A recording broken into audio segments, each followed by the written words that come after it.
माळ रान दगडच आहेत, काहीच नाही. काय नाही मुरमाड रान. प्रत्येक झाडावर 7-8 फळं आहेत. सेटिंग भरपूर झाले. सेटिंग चांगली झालेली आहे. हो, हे बघा सेटिंग. या पिकाला भरपूर असा बहर आलेला आहे. हे सगळं पूर्ण माळ इकडं रान माळ रान आहे. हा. पूर्ण तयार केलं हे. गावातलं पहिलं तळ. गावात कुंडी आहे, हा. 8 लिटर पाणी सोडते. हा. हो, खूप बॅक्टेरिया आहेत. हा. आणि हे शेतीमध्ये क्रांतिकारी कार्य करणारे, माळ रानावर हिरवी शेती फुलवणारे आज आधुनिक शेतकरी आपल्या सोबत आहेत. कैलास मुंडे साहेब, नमस्कार. यशोगाथा न्यूज मध्ये आपलं स्वागत आहे. काही कारणास्तव जनता न्यूज इंडिया चॅनलवर नवीन व्हिडिओ अपलोड होत नाही, म्हणून आपण एक यशोगाथा न्यूज या चॅनल सुरू केलेलं युट्यूब, त्याचे सबस्क्राईब करा. आता आपण बघू शकतात की पाठीमागे ही खरबूजची शेती आहे आंतरपीक म्हणून, आणि एक फळबाग म्हणून ही जांभूळ शेती आहे, ज्याला आपण रोजबेरी किंवा विविध नावाने ओळखलं जात आहे. तर आज आपण यांची यशोगाथा जाणून घेणार आहोत. अनेक शेतकऱ्यांना महाराष्ट्रात यांनी मार्गदर्शन केलेलं आहे. व्हिडिओ संपूर्ण पहा, चॅनलला सबस्क्राईब करा. सर, चॅनल मध्ये स्वागत आहे. नमस्कार. मी कैलास मुंडे, शेतकरी, तालुका केज, जिल्हा बीड. आपल्या गावचं नाव देवगाव आहे. देवगाव. तर आज साहेब माझ्या प्लॉटवरती आले, म्हणले तुमची मुलाखत घ्यायची. तर बऱ्याच 8 दिवस झाले माझ्या मागे होते, पण मी प्रत्येक शेतकऱ्यांकडे व्हिजिटला असल्यामुळे मला त्यांना वेळ देऊ शकलो नाही, कारण आपली MK टेक्नॉलॉजी चालते आणि माझ्याकडे जवळजवळ 600-700 शेतकरी शेड्यूल आहेत. शिमला मिरची असेल, खरबूज, टरबूज, काकडी, कारले असेल, याला मी मार्गदर्शन करतो. 10 ते 12 दिवसाचा शेड्यूल राहतो माझा. आणि बरेच MP, UP आहे, महाराष्ट्र आहे, कर्नाटक आहे. तुमचं आता बिहारचे पण काही शेतकरी माझ्याकडे शेड्यूल आहेत. तर मला वेळ न भेटल्यामुळे मी तुम्हाला 8 दिवस झालं टाळत होतो, त्याच्यामुळे मी माफी मागतो. आता शेतकरी म्हणलं की जर आज तुम्ही बघताय, ही माझी जांभूळ पीक आहे आणि ही 2.5 एकर आहे, आणि याच झाडामध्ये मी खरबूज पीक लावलेलं आहे आणि ते आंतरपीक म्हणून आहे. तर म्हटलं चला आता आपल्याला ह्याला तर पाणी द्यायचंय. बरोबर आहे. तर म्हणलं त्या पाण्यावर खरबूज निघून जाईल, 4 पैसे होतील किंवा अनुभव येईल. आता मी प्रत्येक वेळेस आता 2000 पासून शेती करतो, 2014 पासून शेती करतो आणि सगळ्या गोष्टी अनुभवातूनच पुढे आलेलो आहे. बरोबर आहे. यावर्षी माझी 11-12 एकर सगळी शिमला लागवड होती. 12 एकर शिमला होती. आता ती संपलेली. आता आमच्याकडे बीड जिल्हा बघितलं तर तसा दुष्काळी भाग आहे. त्यात आमचं केस तालुक्यामध्ये देवगाव तर जास्त दुष्काळी भाग आहे, कारण इथं कोणता डॅम नाही किंवा काही नाही. जर तुम्ही हे क्षेत्र बघितलं तर सह्याद्री पर्वताच्या समांतर रांगेमध्ये हे क्षेत्र बालाघाट क्षेत्र येतं. तर शेततळ आहे, 2-3 बोर चालू आहेत. आता 3 एकर खरबूज आहे, 2 एकर शिमला थोडी खाली चालू आहे. गाय आहेत 10-12, त्यासाठी 1.5 एकर घास आहे. मका 2 एकर आहे आणि ह्याला उर्वरित पाणी द्यावं लागतं. डाळिंब माझा तिथं आहे 1.5 एकर. 455-57 झाड आहेत. दुसरं पाणी आज सोडलेलं आहे. तर हे पूर्ण मॅनेजमेंट मी अनुभवातून करत होतो. 2006 पासून बारामतीशी माझी नाळ जुटलेली आहे. माझे क्लासमेट संदीप बारवकर आहेत, सचिन बारवकर आहेत, त्या साईडला बोराटे कंपनी आहे, दिनेश पवार आहेत. असे अनुभवातून इथपर्यंत मी पोहोचलेलो आहे. ठीक आहे. तर आपण यांचा एकंदरीत जर प्रवास बघितला तर पाठीमाग आपण मगाशी दाखवले, आपण बघू शकता माळ रान आहे. आणि अनेक शेतकरी असं म्हणतात की तरुणांनी शेतीकडे वळू नये, नोकरी करावी. पण कैलास मुंडे सरांचा प्रवास वेगळा आहे. ह्यांनी आज अनेक शेतकऱ्यांना आणि तरुणांना ह्या शेतीकडे वळवलेला आहे आणि ते समाधानी आहेत. त्याचं कारण जर बघितलं तर ह्या माळ रानावर ह्यांनी हिरवी एक बाग फुलवलेली आहे. आणि भारत कृषी प्रधान देश आहे. जर शेतीत प्रामाणिक मेहनत केली तर तुमचं सोनं सुद्धा निघतंय.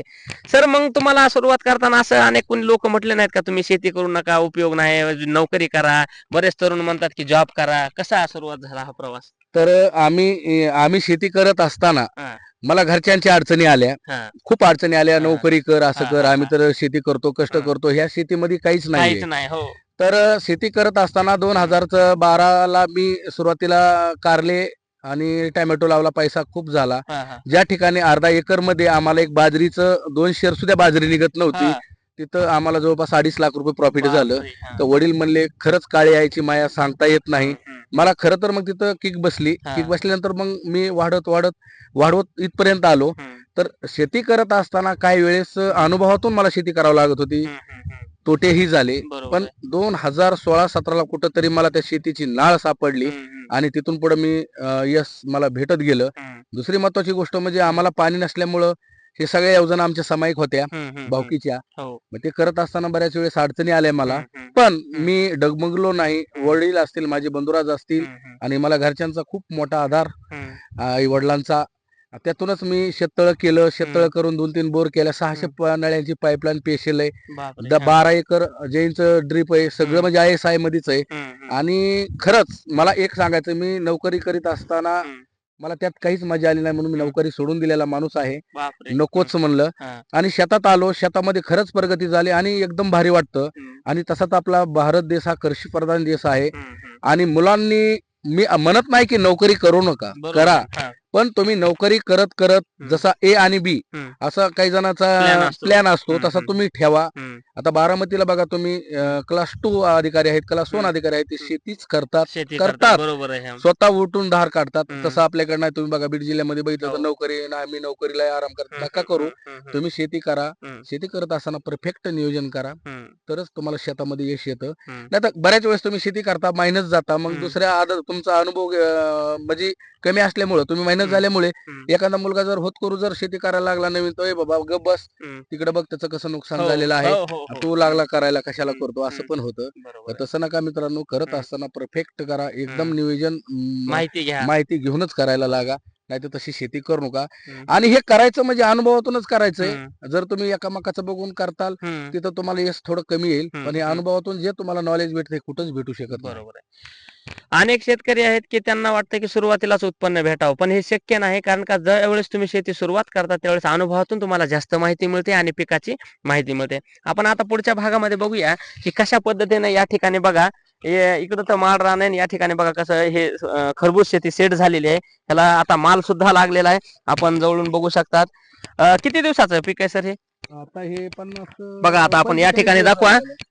40 दिवस झालं. 40 दिवस झालं. हा. setting चालू आहे. बघा छोटा छोटा माल लागलेला आहे, मल्चिंग पेपरचा वापर आहे. आणि हे इकडे पण बघा. आता अशा पद्धतीने फळं हा. लागलेली आहेत. हा. सेटिंग प्रत्येक झाडावर 7-8 फळं आहेत. हा. आणि सेटिंग वरती चालू आहे. हम्म. हे विजयचं खरबूज आहे, हम्म. सागर कंपनीचं. हम्म. हम्म. आणि विषय म्हणजे हे जे खरबूज आहे, हम्म. मला लावताना बरेच लोक म्हणले हे जांभळ पिकामध्ये तुम्ही लावू नका, शक्य होत नाही. शक्य नाही, हा. येणार नाही. हा. हा. तर ठीक आहे म्हणलं, जिथं आपल्याला 100% उत्पादन भेटायचंय तिथं हा. आपल्याला 80% उत्पादन भेटल. 100% मिळेल हा. काही ना काही. तर आता तुम्ही बघा, हा. आहे थोडा सावलीचा परिणाम झालेला आहे हा. आपल्या खरबुजावर, हा. हा. तरीही त्या प्रमाणामध्ये सेटिंग भरपूर झाले. सेटिंग चांगली झालेली हा. आहे. हो. हे बघा सेटिंग, आणि हम्म. प्लॉट सेटिंग वरच आहे हे. हो. या पद्धतीने सेटिंग आहे, हम्म. पूर्ण सेटिंग चालू आहे. हम्म. बघा काय आहे की कुठल्याही गोष्टीची सुरुवात धाडस केल्याशिवाय शक्य नाही. आता अनेक लोक आंतरपीक घेत नाहीत, पण आपल्याला 50% 70% तर उत्पन्न मिळणार आहे, आणि या पाण्यामुळे त्या झाडाला सुद्धा पाणी मिळणार आहे. आणि शेती बघा तुम्ही, इथं दगडाची मुरमाड जमीन आहे, मल्चिंगचा वापर करून ही हिरवीगार अशी खरबूज शेती फुललेली आहे. आता आंतरपिकांना आपण फळ लागल्यावर लक्ष घेऊ शकतात की आपला खर्च वाचतो आणि आपल्याला नफा डबल मिळतो. मग धाडस करा, हे आपल्याला यश नक्की मिळतंय. तुम्ही आता म्हणजे साधारणतः बघा, हा. हे बघा, आता इथं पण पाल्यात आता माल आहे. हो. प्रत्येक झाडावर प्रत्येक जागेवर चांगला माल लागलेला आहे. लागलेला आहे. हो. तर आता ही खरबूज शेती आहे, त्यानंतर शिमला शेती आहे. तर तरुणांनी किंवा शेतकऱ्यांनी ह्या शेतीकडे वळलं पाहिजे का? काय आपला अनुभव राहील? तर मला सांगण्याचा एकच उद्देश आहे की हम्म. तरुण मुलांनी आपली म्हणजे आई वडिलांना जी इच्छा असतात की बाबा मुलगा नोकरीला लागावा, हम्म. नोकरी लागून काहीतरी त्यानं म्हणजे त्याच्या मुलाबाळासाठी त्यानं करावं, म्हणजे असं बरेच आई वडिलांची बरोबर इच्छा आहे. असते. हा, हा. पण त्या गोष्टी काही मुलांबरोबर घडत नाहीत. हो. सगळ्याच मुलांना नोकरी लागणं शक्य नाही. शक्य नाही. हम्म. आता बघतोय, आता अति हुशार मुलं तशीच राहिलीत, काही हम्म. कमी हुशार सुद्धा गेलेत. आता बॅड लक हम्म. हो. कुणाचं असते. पण मुलांनी खरंच शिक्षण घेत घेत आपली शेती करा. हम्म. इकडे तिकडे टवाळक्या न करता आपण शेतीकडे लक्ष घाला, 100% तुम्हाला यश येईल, आणि येणारच तुम्हाला सांगतो. आणि नोकऱ्या आता नाहीत सगळ्यांना सर, आता बरोबर आहे. बेरोजगारी एवढी वाढलेली आहे. वाढलेली. आता 2 एकर शेती असेल तर नोकरी करायची गरज गरजच नाही. नाही. हा. हा. आपलं उदरनिर्वाह त्याच्यावर व्यवस्थित भागू शकतो. आता तुम्ही बघू, सगळा माळरान आहे आमचा, सगळा माळ माळरान आहे. पाठीमागं आपण सगळं इथं आणि पाणी नाही, काय नाही बघा. ही माझी 2.5 एकर जांभूळ आहे, 270 झाड आहेत. हा, हा. जवळपास तुम्ही म्हणल्याप्रमाणे 80% झाडांना माल लागलेला आहे. तुम्हाला तिथे दाखवतो. हो, या आपण माल बघूया जांभूळ शेतीचा. आणि ह्या पिकामध्ये करा स्टॉप. आता जांभूळ शेतीला लागलेला तोर आपण बघूया. सध्या या पिकाला भरपूर असा बहर आलेला आहे. तरी कोणत्या जातीचे आहे आणि किती वर्षाचं हे झाड आहे? हे 6 वर्ष चालू झालं आहे. तुम्ही बघू शकता, हे बाडोली जातीचं जांभूळ आहे. पालघर डहाणून ही रोप आणलेली आहेत. आणि या झाडाला कमीत कमी 100 किलो माल निघेल, असं प्रत्येक झाडावरती आता तोर निघाय चालू आहे. काही झाडांना निघायत चालू आहे. आणि हम्म. तुम्ही दाखवा, हा. हे झाड एवढं छोटं दिसतंय तरी ह्या हा. झाडाला तुम्ही माल बघू शकता. हो, खूप तोवर लागलेला आहे. हे बघा, हम्म. हे या पद्धतीनं तोर टाकलेला आहे. हम्म. आता निघायला चालू आहे. त्याच्यामुळं आता फेब्रुवारी महिन्यामध्ये निघतो. आणि तुम्ही बघा की हे सगळं पूर्ण माळरान आहे. माळरान आहे. हा. पूर्ण माळरान दगडच आहेत, काहीच नाही. काय नाही, मुरमाड रान आहे फक्त सगळं. शेती करीत असताना पाणी पाहिजे, पाणी बाकी लागतं. काहीच नाही.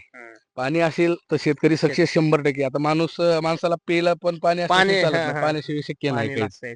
हम्म. आता बघा, हे सगळं प्रवासामधून आता जवळपास 2012-14 पासून प्रवास सुरू झालेला आहे. हो. एक महिना आता बरेच लोक विचारतात किती पडतात. आपल्याला भरपूर आता शिमला आहे, त्यानंतर हे खरबूज आहे, टोमॅटो आहे, भेंडी आहे, विविध शेती आपण घेतलेली आहे. आपल्याला काय अनुभव आला मागचा की आपल्याला सरासरी एवढा महिना पडतो आणि मी समाधानी आहे? आता मला सांगण्याचा उद्देश म्हणजे हम्म. हिथं महिना नसतो, हो, बरोबर आहे. हिथं महिना नसतो. हम्म. हे स्वतः हे काळी आईची माया मग हम्म. म्हटल्याप्रमाणे हो, हो, शेतीमधून किती उत्पादन निघन त्याचा अंत नसतो. हो. ह्याच्यात माणूस लाखावर खेळू शकतो. लाखावर. लाखावर. हम्म. आता माझी 12 एकर शिमला झाली भरपूर. फार मी जवळपास 67 रुपयापासून 65 रुपयापर्यंत शिमला ऐकली. शेवट माझा 30 रुपयावर झाला. बापरे, तर एवढा 67 माल चांगला भाव हो. लागला ना तुम्हाला? आणि खूप मला अवरेज पण यावर्षी हम्म. चांगलं आलं. आणि हम्म. पावसाळ्यामध्ये शिमला होती, हम्म. एवढा पाऊस चालू होता तरीही देखील मी तिच्यावर मात करून हम्म. एवढं परफेक्ट नियोजन करून मी हम्म. शिमला आणली. हम्म. एकही झाड बोकड्याचं हम्म. किंवा थिरसनं चाटलेलं निघलं हम्म. नाही. हम्म. नंबर 1 शिमला शेवटपर्यंत निघली. हम्म. 9-9, 10-10, 12-12 तोडे झाले. हम्म. पण चांगली प्रकारे उत्पादन शिमलामध्ये पैसे खूप झाले यावर्षी. हम्म. आणि आता महाराष्ट्रभर तुम्ही बघता MK टेक्नॉलॉजी माझी स्वतःची आहे, मी चालवतो, शेतकऱ्याला मार्गदर्शन करतो. हम्म. रात्र दिवस त्यांचे फोन आले मी अटेंड हो, करतो. चालूच आहे सध्या हो. प्रवाह. तर सरांचा म्हणण्याचा उद्देश आहे की महिन्यावर तुम्ही गणित काढू नका. इथं तुम्हाला पिकामागं लाखोवर उत्पन्न मिळतंय, पण त्यासाठी तुमचा सतत प्रयत्न चालू असणं आवश्यक आहे. आणि शेतीमध्ये कंटिन्यू एका पिकानंतर एक तुम्हाला काय आहे, उत्पन्न मिळत आहे. वार्षिक उलाढाल वाढत राहते. आणि माझं जे पाणी, ज्या शेताला पाणी जातं हा. ते माझं, मी तुम्हाला शेततळ वगैरे तिकडे दाखवतो. हम्म. आपण तिथं जाऊ, तिथून खतं वगैरे कशी सोडली जातात हे सगळ्या गोष्टी तिथून सगळं तुम्हाला माहिती. सांगतो. चालतंय. सरांचे MK टेक्नॉलॉजी नावाचं एक समजा मार्गदर्शन कंपनी आहे. या ठिकाणी अनेक शेतकरी मार्गदर्शन घेत